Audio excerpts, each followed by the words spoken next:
اذا تريد تنطي علاج لا تنطيه من فوق. خطأ الممرض ينطي العلاج من فوق ويجيب ويزرف، او اذا يريد يسحب من المغذي. الشركه مو خش ما سووا هاي الفتحتين، ولا اعتباطا من سووا هاي الفتحتين، يقدر الممرض من هاي الفتحه راح يقدر يسحب او ينطي العلاج.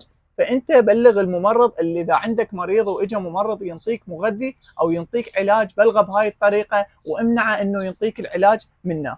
النصيحه الثانيه او الخطأ الثاني اللي دائما يستخدموه الممرضين، اللي هو من يخلص العلاج، خلصنا العلاج وسديت المغذي، ايش راح يصير؟ وخلصت العلاج اليوم، فثاني يوم او بعد 8 ساعات عندي ايضا بطل ثاني مغذي ثاني، فمن اجي اريد اركب العلاج واشد المغذي اشده بالكانوله، الكانوله راح القاها مأوته.